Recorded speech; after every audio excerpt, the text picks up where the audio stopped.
So I noticed that you're a relief teacher, is that right? Yes. And you're from where? Canada. And what are you doing here in New Zealand? I found they have a massive need for teachers in New Zealand. Right. So I decided to come here and help fill that need. Where I'm from in Canada itself, there's not that much of a need for teachers. Right. The job prospects are a lot harder to. Yeah, that's what I heard. It's pretty tough in Canada right now, right? Yeah, it's pretty tough depending on where you live. In northern Canada, they're crying for teachers. Really, there's a high need. There's 66 teachers short in one province. It's called Nunavut at the moment right now. But up there, it's very, very cold. That's why you don't want to live there. That's why I don't want to live there, yeah. Right. Whereas New Zealand, sunny, beautiful, different things going on, and they speak English. Yeah, and so getting your credentialing here wasn't a big deal. It wasn't that hard. No, I shouldn't say it wasn't hard. It was a lot of paperwork and a lot of money. Yeah. But in regards to that, it was just getting my degrees and everything recognized. But you got your teaching degree in Canada. Yes, sir. You did all your practicum there. Yep. So I have 2 degrees: a bachelor in history and English and a bachelor in education, all done in Canada. Yeah. For a bit of my bachelor of education, I got the opportunity to teach in Sweden, where I taught for 3 months and taught English there. So Okay. having that international experience kind of queued me up to come to New Zealand as well. And how, in your opinion, how do the two systems differ between Sweden and New Zealand?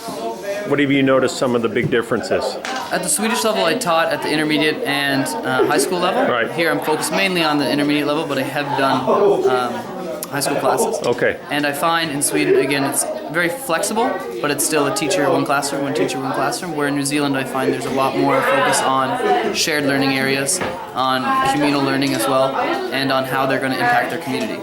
So at the other school that I work, students have all designed their own project based on their interests. I have students that are really interested in animals, and so they decided to volunteer time at the SPCA. I have other students, they are knitting scarves and little sweaters for babies in the hospital because they want to help there. So it's kind of like, what problems can you recognize and what kind of steps can you do to address them, which I find is a lot more practical, which I found in New Zealand. Right. Sweden as well, great curriculum, very dedicated teachers, but I found that it More wasn't regimented. So more regimented, yeah. More like literacy, math, stay focused on that and don't deviate. Yeah, I found it more similar to the North American system, where in Canada, for instance, it's one classroom, one teacher, and you focus on literacy, math, science, French, your basics. Right.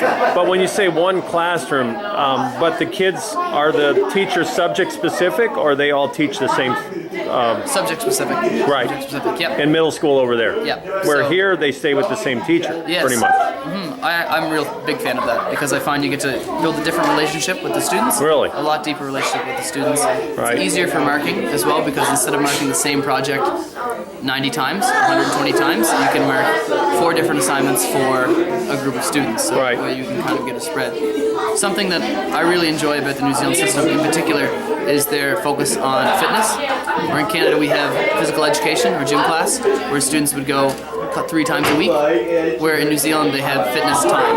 So I will take my class out for an hour a day and do different fitness activities with them with the rest of my syndicate. That's part of kind of the lunch time too, right? With fitness, or is that different? Nope. That's so even separate. today I'll go out at 2 o'clock and we'll do fitness, run different sports until 3 o'clock with that classroom over there and the 2 classrooms to my right. But that's PE. Yep, so they have PE every day taught by their teachers. Okay, so you're going to take them out for an hour for PE. Yep. Every day. Every day. Plus they have an hour for lunch. Yep. Is that right? Yeah. Wow. Do they have an hour? Is it actually 45 minutes or a whole hour? I'd say it's 45 minutes. 45 minutes every day for lunch. PE. Yep. And they have a whole hour for lunch. Yep. And during lunch, are a lot of them out playing? Yeah, a lot of them Or are they just sitting around somewhere? I find, obviously, screens do have an impact on students, but there's still a draw to go out playing. Students are still out playing and stuff. So they get more free time here than maybe the Canadian system. Without a doubt. Without a doubt. And I feel more flexible. Within a Canadian system, I would never take my students outside. I would work what we're working on, very focused on literacy, math, the basics. We're here, I feel so much more comfortable to take my students out for, yesterday it was beautiful outside, I took them out for an extra half an hour just to get the fresh air and get running. When I came back to class, all the students were much more focused, were much more on task, and just found it easier to get down to the work. Right, because if you keep them in class all day, then they just build up tension and end up causing problems at the office. Yeah, 100%. And some students, when they go home after school, they'll spend 2 hours, 3 hours just in front of a screen.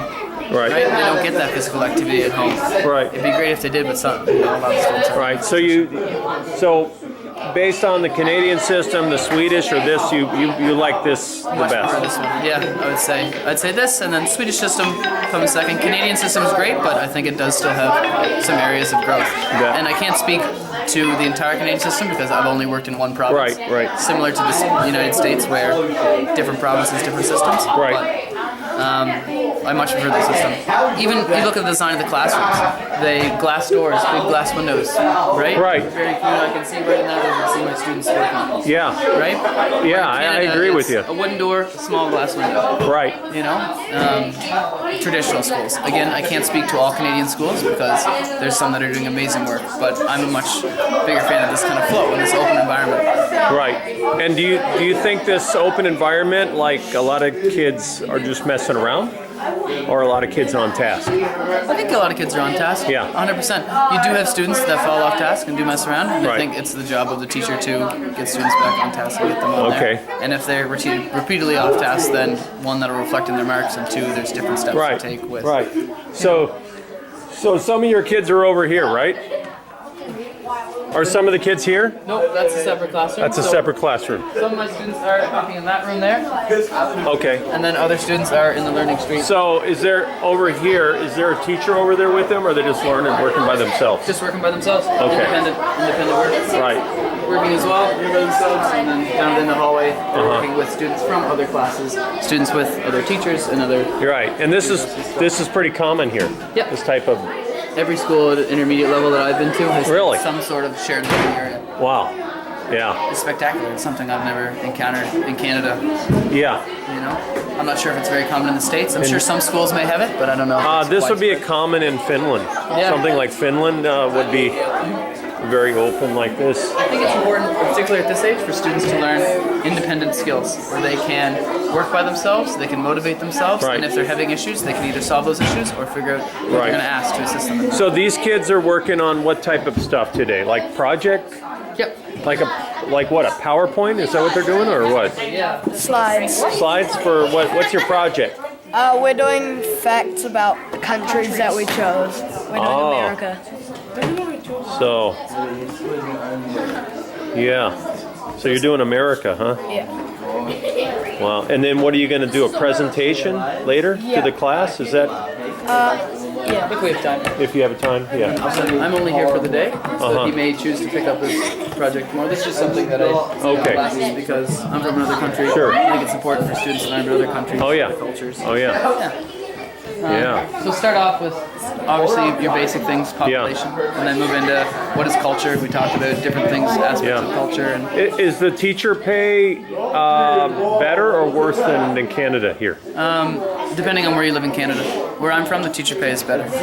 Yeah, teacher pay is better. I find the curriculum lighter, and I just really enjoy the environment. How about Sweden? How was the teacher pay there? I'm not sure. I was You just know. there studying. Yeah. Essentially, I did like a teaching Yeah. program there. But the teachers there seemed to live fairly comfortably. They did. Yeah. I found as well when I was in Sweden, materials were handled differently, where students would receive paper and pencils at the beginning of class and then return it. There was no real homework. iPads was where they worked on, where They had iPads all day. Yep. Yeah. Here's something we've just started trialing where I'm back home is BYOD. I'm not sure if it's very big in the United Bring States. your own device. Yeah. So most schools here will have BYOD. Right. Bring your own device because, in all honesty, schools will never be able to keep up with devices with the financial burden that it is to keep modernizing devices. Yeah. Not all students will have those devices. Right. But the students that don't are free to use Right. the school devices, In the right? U.S., Let's get that dice, they're please. pretty much providing those for all kids, 1-to-1 over there. Really? But yeah, it's pretty. It's the Pretty trend. standard. Yeah. It's the trend. Yeah. I don't know if it's. I still think there's some good things about working with pencil and paper. 100%. Yeah. You'll never lose that. You Yeah. know, like it's gonna. I think you need that to learn. Yeah. So it's important for students to have media literacy, and it's important for students to have technology literacy. But there'll always be a place in education, in my opinion, at least.